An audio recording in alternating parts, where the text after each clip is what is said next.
안녕하세요, 최진규입니다. 자, 이번 시간에는 이제 컴팩트 서머리 부분 1장의 마지막 부분을 여러분들하고 함께 할 텐데요. 자, 우리가 처음에 공부했던 부분이 바로 형식 전화였습니다. 그래서 형식 전화의 의미를 여러분 잘 이해하셔야 되고요. 그러니까 각 구조에서 플러스 또는 마이너스 전하를 부여하는 걸 형식 전하라고 하는데, 이 형식 전하라고 하는 것은 분자 내 전자밀도가 풍부한 것과 부족한 것을 이제 직관적으로 우리에게 설명을 해주게 되는 거죠. 그래서 그 정상적인 공유결합과 정상적이지 않은 공유결합을 잘 이해하고, 정상적이지 않은 공유결합에서 우리가 형식 전하가 나타난다는 사실을 여러분 잘 이해해 주시면 되겠습니다. 간단하게 제가 말씀을 드리면, 자, 탄소 원자는 이렇게 네 번의 공유결합을 하고 있을 때가 정상적인 공유결합이라고 하죠. 그리고 형식 전하가 0일 때라고 우리는 표현을 합니다. 하지만 탄소가 결합이 3번이면 플러스가 되고요. 탄소의 결합이 3번이고 전자쌍이 한 쌍 있으면 이렇게 마이너스가 됩니다. 그죠? 질소는 결합이 3번이고 전자쌍이 한 쌍 있을 때가 정상적인 공유결합이니까 공유결합의 패턴으로 다양한 결합 형태로 결합이 3번 될 겁니다. 그죠? 그런 다음에 질소가 결합이 4번이 되면 이제는 형식 전화가 등장할 텐데 플러스가 될 테고요. 그리고 결합이 2번이고 전자쌍이 이렇게 2쌍 있으면 여기는 마이너스가 될 겁니다. 그죠? 다음 산소 같은 경우는 결합이 2번이고 전자쌍이 2쌍일 때가 이제 정상적인 공유결합이죠. 그럼 이렇게 이중결합으로 이렇게 결합을 해도 정상적인 공유결합입니다. 하지만 결합한 상태에서 이렇게 결합이 3번이 되고 전자쌍이 한 쌍 있으면 이렇게 플러스가 되고요. 결합 한 번에 전자쌍이 3쌍 있으면 뭐가 된다? 마이너스가 된다. 이렇게 우리는 이해를 하시면 되겠죠. 그리고 우리가 잘 기억해야 될 것은 여기 표현된 이런 비공유 전자쌍들은 다 뭐 할 수 있다? 생략할 수 있다는 것 여러분 잘 이해하셔야 되니까, 산소가 마이너스라는 얘기는 전자쌍이 3쌍 생략되어 있는 거고, 질소가 마이너스라고 하는 건 전자쌍이 2쌍 생략되어 있는 거고, 탄소가 마이너스라고 하는 건 전자쌍이 한 쌍 생략되어 있다라고 여러분 이해를 해주시면 되겠습니다. 그죠? 그리고 할로겐도 가끔씩 나오니까요. 할로겐은 보통 결합을 한 번 하고 전자쌍을 이렇게 3쌍 가지면 정상적인 공유결합인데, 할로겐이 결합을 2번 갖고 전자쌍이 2쌍 이렇게 존재하면 플러스가 되고요. 할로겐 음이온이 되려면 이렇게 옥텐 만족하면서 이렇게 마이너스가 되겠죠. 전자쌍이 4쌍 있을 때 마이너스다, 이렇게 여러분 생각을 해주시면 됩니다. 그리고 수소 원자는 항상 결합을 몇 번 하고 있으면 되니까, 한 번 하고 있으면 되니까 이렇게 표현해 주시면 되겠습니다. 그래서 지금 제가 여러분들에게 지금 탄소의 형식 전화, 그죠? 질소의 형식 전화, 그리고 산소의 형식 전화, 할로겐의 형식 전화, 이렇게 표현을 한 거니까 형식 전화 패턴을 여러분 잘 숙지를 해 주시면 되겠습니다. 그래서 우리가 이걸 잘 이해하면 지금 골격 구조를 이렇게 표현을 했을 때 얘는 탄소가 4개 있고 H가 10개 있잖아요. 10개. 그죠? 왜냐면 여기 3개, 2개, 2개, 3개 이렇게 되니까요. 그런데 지금 탄소사를 제가 이렇게 그리고 여기 플러스라고 표현을 하면 탄소가 4개 있고 H가 몇 개 있는 거죠? 9개 있는 거죠. 그러면 우리는 이렇게 표현을 해서 여기는 H가 이렇게 3개가 있는 거고, 여기는 2개가 있는 거고, 그죠? 여기는 하나가 있고 플러스가 되겠죠? 결합 3번이면 플러스가 되니까요. 그리고 다시 여기는 3개가 이렇게 붙어 있을 거니까 토탈 수소의 개수는 하나, 둘, 셋, 넷, 다섯, 여섯, 일곱, 여덟, 9개니까 탄소 4개, H 9개 이렇게 표현을 하게 되는 거고요. 또 이제 골격을 그린 다음에 이번에 제가 이렇게 마이너스라고 표시한 건, 이거는 자 이렇게 H가 하나 있고 전자쌍을 찍고 여기에 마이너스가 되는 거죠. 그런 의미에서 탄소가 4개 있고 H가 몇 개 있다? 여전히 9개가 있다. 이렇게 우리가 이해를 할 수가 있고요. 그리고 이렇게 표현한 다음에 여기 점을 하나 찍으면 이것의 의미는 라디칼인데, 여전히 여기 H가 하나 있고 여기 점 하나 찍어 주시면 됩니다. 그래서 분자식이 탄소 4개, H 9개 이렇게 되죠. 그래서 여러분들에게 제가 수업 시간에 말씀드린 건, 지금 이 탄소가, 제가 빨간색으로 표시한 탄소가 정상적인 공유결합일 때 수소가 2개 있습니다. 그죠? 그런데 양이온이 되면 정상적인 수소의 개수에서 하나가 제거된 형태가 되니까 9개가 되는 거고요. 마이너스가 돼도 정상적인 CH 결합에서 하나의 수가 제거된 거니까 여전히 9개가 되고요. 라디칼이 되더라도 몇 개의 수가 제거된 거다? 하나의 수가 제거된 것이다. 여러분 이렇게 이해해 주시면 되죠. 이렇게 이해할 수 있는 근거는 바로 우리는 공유결합의 분해에 관련된 내용이었습니다. 무슨 분해와? 균일 분해. 그죠? 그리고 불균일 분해. 이렇게 우리가 공부를 한 거고, 균일 분해의 결과로 만들어진 것은 라디칼, 불균일 분해의 결과로 만들어진 것은 양이온 또는 음이온. 그죠? 그래서 우리가 이것을 나중 가면 균일 분해를 통해서 일어나는 반응을 라디칼 반응, 불균일 분해를 통해서 일어나는 반응을 우리가 극상 반응 또는 이온 반응이라고 합니다. 그래서 유기학의 대부분의 반응은 극상 반응이고, 우리가 일부 중요한 라디칼 반응을 잘 공부해야 된다고 그랬죠. 그래서 지금 이렇게 양이온과 음이온으로 여러분 얘로부터 분해가 된 거죠. 그럼 얘하고 얘는 불균일 분해를 통해서 양이온과 음이온이 만들어진 거고, 이렇게 라디칼이 만들어진 건 균일 분해를 통해서 만들어진 것으로 이해하면 되니까, 결합의 분해니까 원래 H가 10개 있었던 거잖아요. 유탄소는 2개가 있었던 거고요. 그 중에 하나의 CH 결합이 분해가 됐으므로 다 분자식은 탄소 4개, H 몇 개가 된다? 9개가 된다. 이렇게 여러분 이해해 주시면 되겠습니다.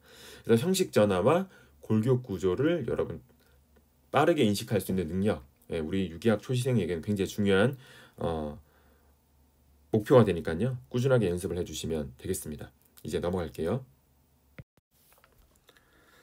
자, 다음은 이제 우리가 공명에 대해서 공부를 했잖아요. 그래서 공명이라고 하는 개념은 공명 이론인데요. 공명 이론.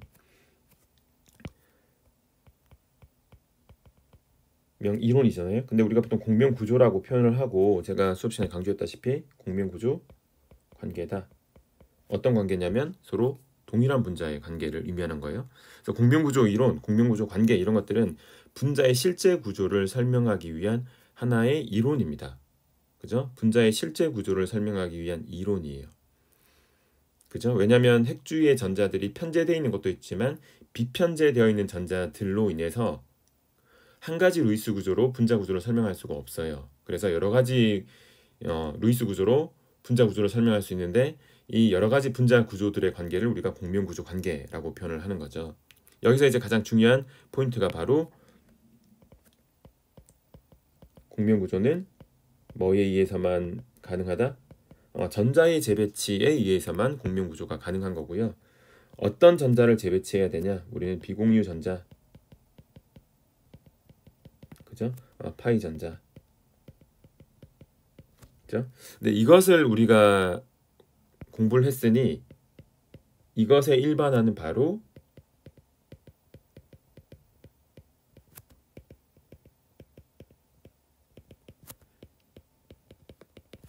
p오비탈에 채워진 전자들을 가지고 우리는 공명 구조를 그려야 된다는 포인트가 굉장히 중요한 포인트였습니다. 그죠? 그래서 이제 공명 구조를 좀 깊이 있게 이해가 되면 분자 내에 있는 p오비탈이 주르륵 연결되면서, 유식한 표현으로 컨주게이션 되어 있으면서 전자 밀도가 비편제화 될 텐데, 그 비편제화 되는 것을 한 가지 구조로 표현할 수 없으니 여러 구조로 표현을 한 것이 공명 구조 관계다 라고 표현하고, 각각의 공명 구조는 실제 구조를 설명하는 기여체다. 공명 기여체의 개념으로 우리는 공부를 했습니다. 그죠? 그래서 전자의 재배치로 그려지는 서로 다른 루이스 구조를 공명 구조라고 하는데, 공명 구조를 그릴 때 여러분 몇 가지 중요한 규칙이 있죠. 그 규칙들을 한번 여러분 다시 한번 잘 머릿속에 정리를 해야 되는데, 일단 이걸 꼭 여러분 판단하셔야 돼요. 옥텟을 초과하는 공명 구조는 절대로 존재하지 않는다. 오케이? 그리고 두 번째, 시그마 결합 있죠? 시그마 결합의 분해나 형성은 공명 구조가 아닙니다. 됐죠? 그리고 원자들의 형식 전환은 전자가 재배치됨으로 바뀔 수 있으나 각각의 공명 구조의 알자 전환은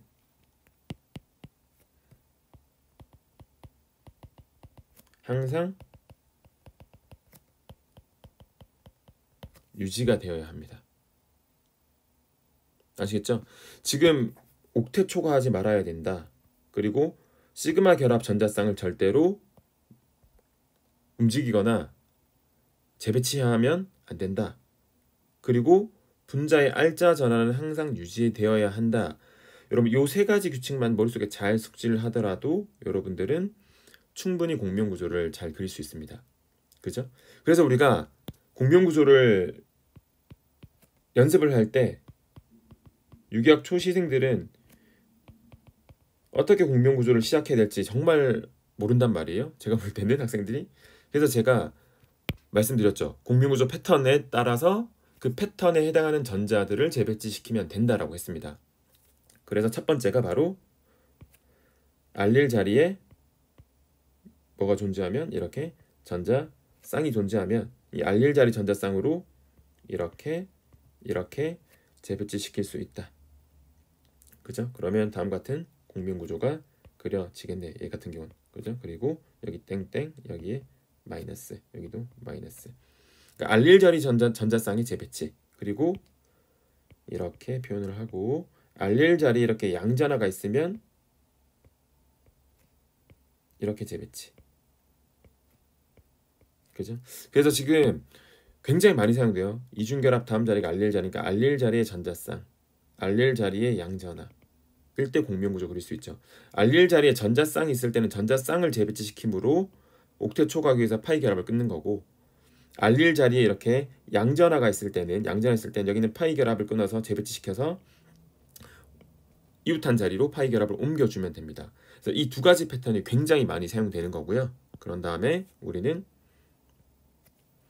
이렇게 탄소 양이온이 있는데 여기 이웃한 자리에 이렇게 헤테로 원자의 대표적인 애가 산소죠. 이렇게 산소가 있어요. 그러면 우리는 이 헤테로 원자에 있는 비공유 전자쌍의 재배치로 공명구조를 그릴 수 있다. 그죠? 예, 그러면 산소가 이제 플러스가 되죠. 됐나요?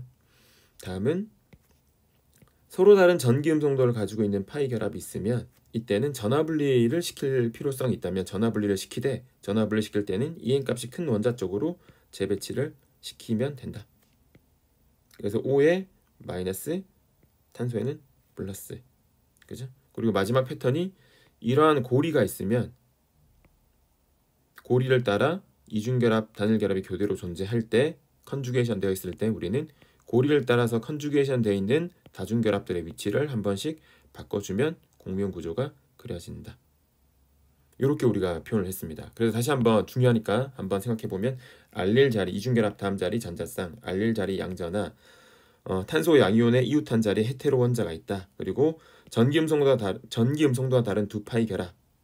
오케이. 그리고 고리를 따라 이중결합, 단일결합이 교대로 존재하는 구조에서는 공명구조를 그릴 수 있다. 이 5가지 패턴을 잘 여러분 머릿속에 숙지하시고 공명구조를 그리라고 했을 때 어떤 패턴을 이용해서 공명구조를 먼저 시작할 것인가 여러분 잘 판단해 보시면 되는 겁니다. 아시겠죠? 그래서 초시생들은 유기학을 처음 하는 초시생들은 꼭 공명구조 패턴에 의해서 공명구조 그리는 연습들을 충분히 해 주셔야 됩니다. 아시겠죠? 자, 이제 또 넘어가 볼게요. 자, 그런 후에 이제 우리가 이 공명구조가 실제 구조가 아니긴 하잖아요. 그죠? 공명 기여체라고 하죠. 기여체. 공명 기여체. 공명구조 관계를 우리가 공명 기여체라고 하는 표현을 저는 종종 사용하는데 실제 구조에 기여한다는 의미에서. 그러면 우리가 기여체 중에서 주기여체 판단법이 있어요. 주기여체 판단법. 실제 구조에 가장 많이 기여하는 기여체가 무엇인지를 판단하는 방법이 있겠죠. 이 판단법이 중요한데요. 첫 번째가 옥텟을 만족하는 구조가 주기여체죠. 안정하다는 얘기고요. 두 번째가 전화분리가 최소화되어야 돼요. 플러스 마이너스 전화분리가 최소화돼야 되고요. 세 번째가 EN 값이 큰 원자에 음전화 두는 기여체를 그리면 됩니다. 그래서 전화분리 최소라고 적을게요. 여기 전화분리 최소, 옥텟 만족. 그죠? 그래서 우리가 주기여체 따지라고 하면 옥텟 만족을 가장 우선 고려하고 여기서 판단이 안 되면 전화분리가 최소화된 것을 찾아주고 전화분리까지 고려했음에도 불구하고 주기여체가 판단은 되면 그때 EN 값이 큰 원자에 음전화가 있는 기여체가 주기여체다 판단하시면 되고 1번, 2번, 3번으로 판단이 되지 않으면 우리는 동등한 기여체다. 실제 구조에 기여할 때 기여도가 동등하다. 이렇게 여러분 생각을 해주시면 되겠습니다. 그래서 주기여체 판단하는 방법도 잘 여러분 공부해 주시면 좋겠어요. 자, 그런 다음에 이제 우리가 약간은 까다로울 수 있는 것이었죠. 우리가 비공유 전자쌍의 재배치를 통해서 공명구조를 그리지만 우리는 이 비공유 전자쌍을 어떻게 여러분 이해할 수 있어야 되냐면 편제된 전자쌍과 비편제된 전자쌍으로 우리는 판단을 할 수 있어야 돼요. 그래서 이것의 일반화는 잘 이해가 됐으면 얘는 보통 편제된 전자쌍은 혼성 오비탈에 들어있는 전자쌍을 의미하고요. 비편제된 전자쌍은 p 오비탈에 들어있어요. 그러니 우리가 공명이 가능한 전자쌍은 무슨 오비탈에 들어있을 때다?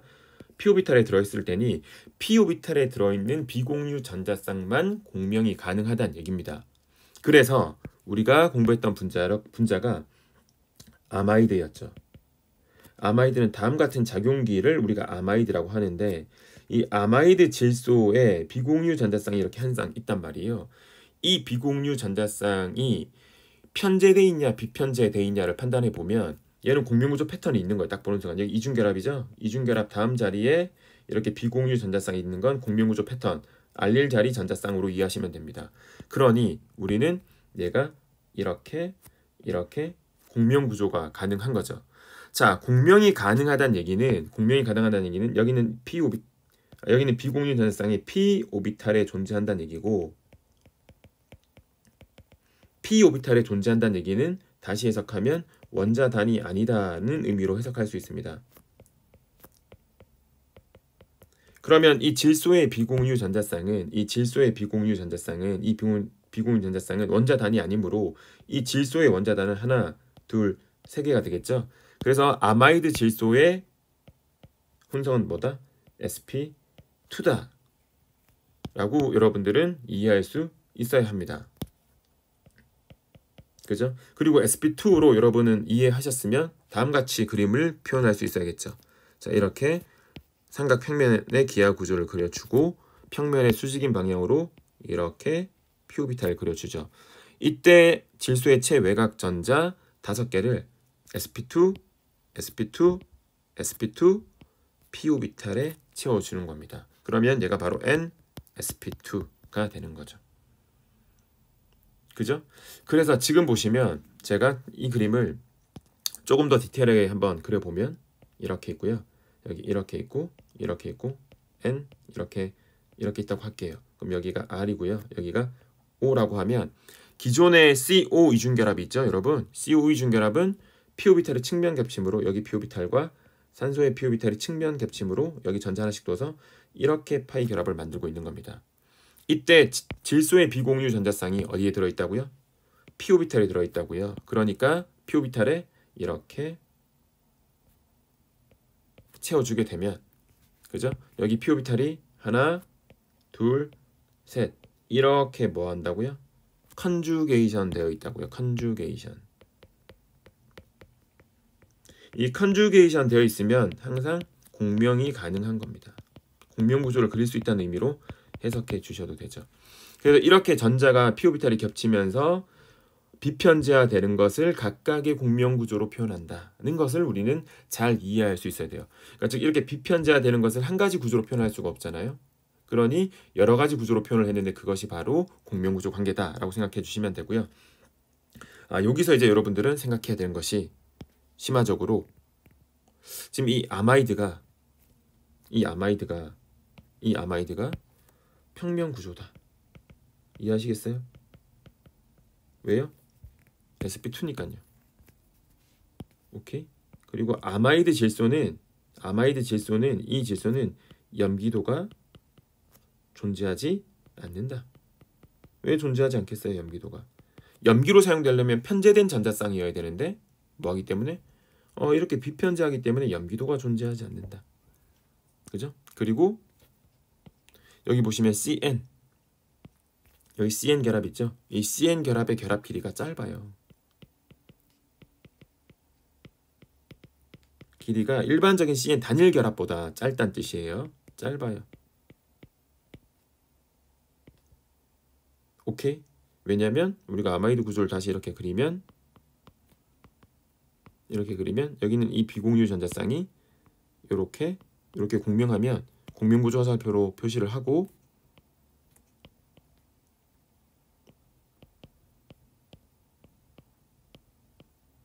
이렇게 되니까요. 그러면 여기가 탄소 질소 단일 결합만 있는 것이 아니라 이중 결합의 성격이 실제 구조에 뭐한다? 기여함으로 여러분들은 결합 길이가 짧아지는구나 생각하시면 되고요. 이제 우리가 2장 물리학적 성질에서 공부하게 될 거예요. 얘는 끓는 점이 매우 높아요. 왜냐하면 분자간임 중에 DD 상호작용이 매우 크기 때문입니다.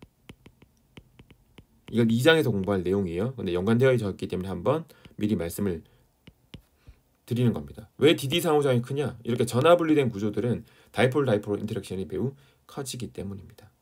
아시겠죠? 이 아마이드로부터 지금 제가 설명드렸던 이 내용들은 굉장히 중요하고 정확하게 이해하고 머릿속에 숙지가 되어 있어야 돼요. 아시겠죠? 자, 이제 넘어가 볼게요.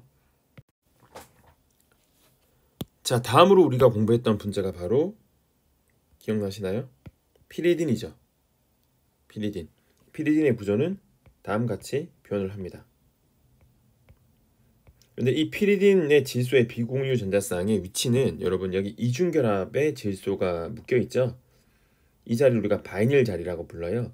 바이닐 자리의 비공유 전자쌍은 공명되는 패턴에 해당하지 않죠. 우리가 공명구조 패턴에서 우리가 알릴 자리의 전자쌍이 공명이 된다고 했지 바이닐 자리의 전자쌍이 공명된다고 제가 말씀드린 적은 없어요. 그러니까 여기 있는 비공유 전자쌍은 공명 불가입니다. 그죠? 얘는 공명 불가능이에요. 공명 불가능이란 얘기는 편제돼 있다는 얘기고, 편제돼 있다는 얘기는 혼성 오비탈에 들어있다는 얘기고, 다시 해석하면 얘는 원자단으로 해석해도 상관없다는 얘기예요. 그러면 이 질소의 원자단의 개수는 탄소, 비공유 전자쌍 몇 개죠? 3개. 삼각평면을 이루고 있을 테니까 이 질소의 혼성은 뭐가 된다? sp2가 된다. 이렇게 여러분 이해할 수 있으셔야 합니다. 그래서 이 피리딘의 구조를 여러분 한번 간단하게 표현을 해보면 이렇게 육각형 고리가 존재하겠죠. 여기 이제 질소 원자 이렇게 되는 겁니다. 이때 지금 보시면 여기에 p 오비탈이 하나 있을 거예요. 그죠? 탄소에도 p 오비탈들이 쭉 있을 겁니다. 이렇게. 왜? 모든 고리를 이루고 있는 탄소 혼성은 뭐니까?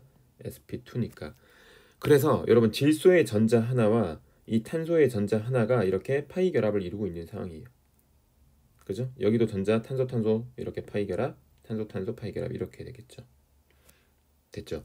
그리고 질소의 비공유 전자쌍은 어디에? 고리의 바깥쪽으로 이렇게 로브가 하나 있는데 무슨 로브? sp2 로브의 전자쌍으로 바깥쪽으로 존재하는 거죠.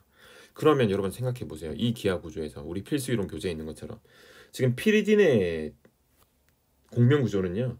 여기 있는 이 파이 전자가 고리를 따라 도는 것으로 공명 구조를 표현하는 게 맞아요. 그러니 이렇게 공명 구조를 그리는 건 맞다는 거죠. 여기 있는 파이 전자를 이렇게 재배치, 이렇게 재배치, 이렇게 재배치는 되죠. 하지만 여기 있는 비공유 전자쌍은 공명 구조에 이용할 수 있는 전자쌍이 아니죠. 왜요? 편제돼 있잖아요. 이거 옆으로 가면 겹칠 수 있어요? 겹칠 수 있는 오비탈이 있어요? 없죠. 재배치돼도 겹칠 수 있는 오비탈이 없어요. 이렇게만 우리가 이해할 수 있게 되는 겁니다. 그러므로 피리딘 질소의 비공유 전자쌍은 편제되어 있다라고 표현하고요. 그래서 편제되어 있으면 보통 유기학에서 뭘로 많이 사용되냐? 질소의 비공유 전자쌍은 염기로 사용됩니다. 그래서 2장에서 피리딘은 염기라고 여러분 제가 소개를 해드릴 거예요. 됐나요? 그래서 피리딘의 공명 구조를 그리라고 하면 제가 피리딘 다시 이렇게 그릴게요. 이렇게 그리면요.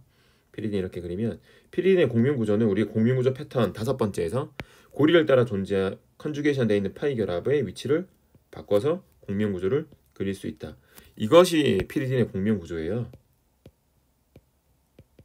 이렇게가 공명 구조예요.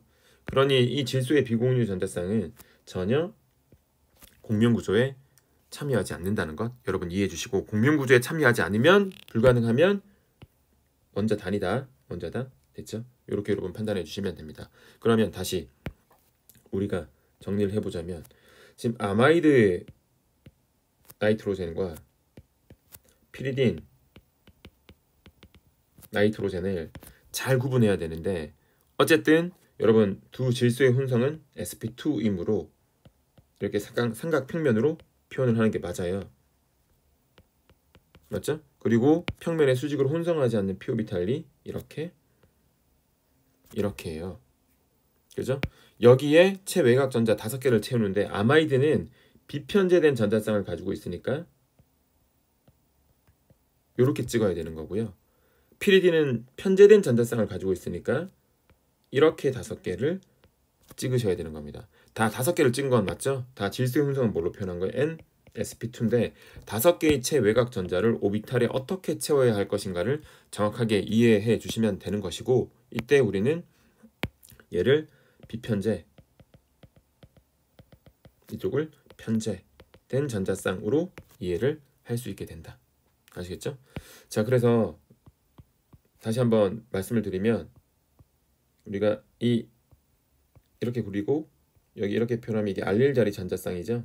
그럼 알릴 자리 전자쌍은 이렇게 공명이 되죠. 그죠? 공명이 되는 전자쌍은, 이 전자쌍은 어떻게 해석해야 돼요? 아, 원자단이 아니다.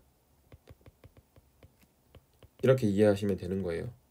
그죠? 그리고 공명구조 패턴에서 이렇게 좀 탄소 양윤이 있었으면 여기는 전자쌍 가지고 이렇게 재배치했잖아요. 또 여기는 이 비공유 전자쌍도 뭐죠? 원자단이 아니다. 지금 이 얘기인 거예요, 다들. 그래서 매우 단순한 일반화는 공명 가능한 전자쌍, 이 공명 가능한 전자쌍은 어떻게 이해해야 된다? 공명구조 패턴에 해당하는 전자쌍들을 의미하는 겁니다. 비공유 전자쌍들 얘기하는 거예요. 공명 가능한 전자쌍은 뭐가 아니다? 원자단이 아니다. 이렇게 하는 겁니다. 아시겠죠? 제가 만약에 기본 이론을 9월 달에 했다면 이 개념은 소개하지 않았을 겁니다. 하지만 우린 통합 필수 이론이에요. 한 번에 이론을 다 끝낼 겁니다. 좀 양은 약간 증가하겠지만 개념들의 연속성은 굉장히 좋아지는 거예요, 여러분. 단원 통합적인 사고를 굉장히 많이 할 수 있게 돼요. 그러니까 제가 소개하는 내용들 잘 생각해 보시고요. 예, 안 되는 부분들을 꾸준하게 고민하고 생각해 주시면 분명히 극복 가능해지니까 계속 노력해 주시면 됩니다. 됐죠? 자, 그러면 이제 우리가 산염기로 한번 가볼게요. 자, 이제 여러분 우리가 산염기 얘기를 한번 해보도록 하겠습니다. 자, 산염기 정의를 여러분 잘 이제 숙지를 하셔야 되는데요. 산염기 정의. 일단 우리가 포함 관계로 가장 좁은 의미가 아레니우스 산염기였죠. 근데 아레니우스 산염기는 잘 사용하지 않고요. 보통 유기학에서는 브랜세드 로리 산염기를 사용하고요. 그리고 이보다 더 큰 의미가 루이스였죠. 루이스 산염기 개념을 활용합니다. 그래서 브랜세드 로리 산염기는 프로톤 가지고 정의하는 개념이고요. 루이스 산염기는 전자쌍 가지고 정의하는 개념입니다. 그죠? 그래서 우리가 브랜세드 로리 산이라고 하면 H 플러스 주계를 의미하는 거고, 그죠? 염기라고 하면 H 플러스 그죠? 받계를 의미한다. 그죠? 그래서 구조적으로는 수소 원자가 포함되어 있으면 대부분 브랜세드 로리 산이 될 수 있고요. 염기는 비공유 전자쌍이나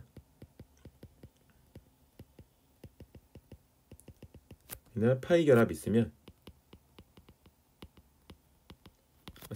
염기가 될 수 있다. 이렇게 여러분 이해해 주시면 되겠죠. 자, 그래서 이제 우리가 브랜세드 로리 산염기를 이제 주로 공부를 했는데, 이 브랜세드 로리 산염기 반응이 중요해요. 애시드 베이스 리액션이죠. 그리고 이 반응의 동의어가 양성자 이동 반응이라고 한다고 했어요. 그래서 우리는 HA라고 하는 브랜세드 로리 산이 주어지고 염기가 주어지면 우리는 전자가 상대적으로 풍부한 염기에 있는 전자쌍이 수소 원자로 공격하고 다음 같은 구분 화살표 2개를 표현하면 반응이 오른쪽으로 진행될 텐데, 이때 산은 양성자를 잃고 짝염기가 되고 염기는 양성자를 얻어서 짝산이 되죠. 그죠? 이렇게. 이때 얘가 다시 산에 있는 수를 공격하고 이렇게 2개의 구분 화살표로 표현된다면 이때는 평형이 어느 쪽으로 다시 왼쪽으로 치우치게 되는 겁니다. 맞죠? 그래서 여기 평형상수가 존재한다는 것도 잘 이해해 주시면 되죠. 자, 여기서 중요한 것이 뭐였냐면 바로 우리는 산은 양성자를 잃고 무슨 구조로 바뀐다? 짝염기로 바뀐다. 그래서 우리는 이 A-를 짝염기라고 하죠. 짝염기. 그래서 산의 짝염기가 되는 거고요. 그리고 우리는 염기가 양성자를 얻어서 뭐가 된다? 짝산이 된다. 그래서 염기의 짝산이라고 표현을 합니다. 그래서 산의 짝염기. 그러니까 여러분들은 바로 이렇게 표현할 수 있어야 돼요. 산의 짝염기가 무엇이냐? 그럼 H 플러스를 제공하고 A 마이너스를 짝염기로 한다. 염기의 짝산이 뭐냐? 염기는 양성자를 받아주는 거잖아요. 양성자를 받아서 뭐가 된다? 짝산이 된다. 이렇게 우리가 해석할 수가 있겠죠. 그래서 여러분 이 두 식을 더해버리면 이렇게 더해버리면 우리가 이쪽 날리면 결국 왼쪽에 있는 거 더하면 HA 더하기 B가 어떻게 되는 거예요? A 마이너스 더하기 BH 플러스 이렇게 산염기 반응을 정의할 수 있게 된다. 됐나요? 그래서 지금 요거 잘 이해하고 해석하는 거 굉장히 중요합니다. 그러면 우리가 평형화살표 왼쪽에 있는 두 화학종 중에 누가 산인지 누가 염인지를 잘 판단하기 위해서 우리는 뭘 알고 있어야 된다? pKa를 알고 있어야 된다. 맞죠? pK는 마이너스 로그 KA로 정의가 되고 K가 클수록 강산, pK는 작을수록 강산 이렇게 되는 거죠. 그래서 우리는 pK 값을 주로 사용하니까 pK 값은 작을수록 강산이라는 사실 꼭 잘 기억해 두시면 됩니다. 그래서 지금 우리가 표가 있었잖아요. 이 표에 산도들이 다 나와 있는데요. 지금 여기 산도들을 다 제가 설명하진 않겠지만 여러분들은 이 산도를 외워야 되는 우리 필수론 교재 테이블을 정확하게 잘 이해해야 됩니다. 이것이 산염기 반응의 굉장히 중요한 포인트인데 우리가 이렇게 HA라는 산이 있었어요. 그죠? 이건 pK 값이 주어졌죠. 그리고 산에 뭐죠? 짝염기가 이렇게 주어졌죠. 그래서 가장 간단한 게 뭐 CH3 이렇게 표현하면 에테인의 수소의 pK 값은 대략 50이었고 짝염기는 CH3CH2의 마이너스였죠. 쭉 이렇게 간다 계속. 그죠? 값이 계속 감소하면서 짝염기 구조도 쭉 다 숙지해야 되죠. 가장 아래쪽에 HI가 있었어요. 그러면 얘는 마이너스 10이었고 I 마이너스가 짝염기가 되죠. 그러면 우리는 지금 이렇게 아래로 내려올수록 강산이 되는 겁니다. pK 값이 작아지죠. 그럼 이쪽이 약산이 돼요. 그럼 여러분들이 이해해야 될 것은 약산이라는 얘기는 양성자를 제공하기 쉽지 않다는 얘기거든요. 왜냐하면 이쪽이 불안정하기 때문입니다. 제공하고 나면 불안정하다. 이쪽이 강염기가 되는 거예요. 강산은 H 플러스를 쉽게 제공하죠. 제공하고 나면 짝염기가 안정한 겁니다. 약염기가 되는 겁니다. 그래서 염기도는 이렇게 위로 갈수록 증가해요. 강염기. 이쪽이 약염기. 이해하시겠죠? 그래서 우리는 머릿속에 약산의 짝염기는 뭐다? 강염기다. 약산의 짝염기는 강염기다. 강산의 짝염기는 약염기다. 이렇게 잘 이해해야 되고요. 반대로 강염기의 짝산은 약산이다. 약염기의 짝산은 강산이다. 그래서 산도와 염기도는 무슨 관점이다? 반비례 관점이다. 이것을 잘 이해해 주시면 됩니다. 그래서 우리 교재에 나온 pK 테이블을 정확하게 잘 숙지를 해주시면 돼요. 아시겠죠? 자, 그러면 간단하게 pK 값을 우리가 어떻게 해석할 것인가, 어떻게 외울 것인가에 대한 얘기를 간단하게 한 번만 더 소개를 하고 이번 영상은 마무리 짓도록 하겠습니다. 자, 여러분 이제 우리가 pK 값을 외울 때요. 이 pK 값 암기가 굉장히 중요한데 제가 볼 때는 여러분 많이 외우셔야 돼요. pK 값. pK 값 암기가 중요한데 이 pK 값을 외울 때 여러분 꼭 기억해야 될 것은 우리가 수소 원자의 pK 값을 외우잖아요. 근데 이 수소 원자가 가장 먼저 여러분 확인하셔야 될 것은 어떤 원자에 결합하고 있는가. 이게 일단 제가 볼 때는 가장 우선적으로 여러분들이 판단되셔야 돼요. 결합하고 있는가. 예. 이게 가장 중요해요. 그죠? 그래서 지금 잘 보세요. 경향성을. 여러분 지금 물 분자의 pK 값이 여기는 UH pK 값이 15점 얼마니까 15입니다. 15. 16이라고 해도 상관없죠. 그런데 지금 우리가 소위 말해서 알코올이라고 하는 분자도 O에 결합하고 있어요. 여기가 O고 여기가 O죠. 15란 말이에요. 얘도. 오케이? 비슷해요. 그런데 중요한 건 O인데 이 O의 상태도 굉장히 중요합니다. 정상적인 공유결합을 가지고 있으면서 기본적으로 혼성이 sp3, 여기도 sp, 동일할 때예요. 그러니까 동일한 상태에 있는 산소에 결합하고 있는 수소 원자의 pK 값은 거의 뭐하다? 유사하다. 이런 식으로 여러분 접근하셔야 돼요. pK 값을. 그러니까 표를 외운 다음에 그 표를 어느 정도 선까지는 응용이 가능하셔야 됩니다. 그런데 이거 한번 볼까요? 이게 하이드로늄이라고 돼 있죠. 그럼 얘는 이렇게잖아요. 그러면 여러분 여기는 이 H랑 여기는 이 H가 O에 결합하고 있는 동일한데 이 O와 이 O의 상태가 똑같아요? 전혀 다르죠. 왜냐면 여기는 형이잖아 뭐니까요? 플러스니까요. 그러면 EN 값이 큰 산소 원자 입장에서는 정상적인 공유결합이 훨씬 좋잖아요. 얘가 플러스 전을 갖고 있는 것보다는 중성인 게 좋겠죠. 그러니까 여기는 이 양성자를 쉽게 뭐 할 거예요? 제공하고 이 전자쌍을 자기 쪽으로 가지고 오면 정상적인 분자가 될 거 아니에요. 즉 형식 전화가 존재하지 않는 상태로 바뀔 거 아니에요. 그러니까 얘는 이 양성자가 쉽게 떨어질 겁니다. 그래서 여기 있는 이 H의 pK 값은 마이너스 1.7이에요. 마이너스 1이라고 해도 되고 마이너스 2라고 해도 상관없습니다.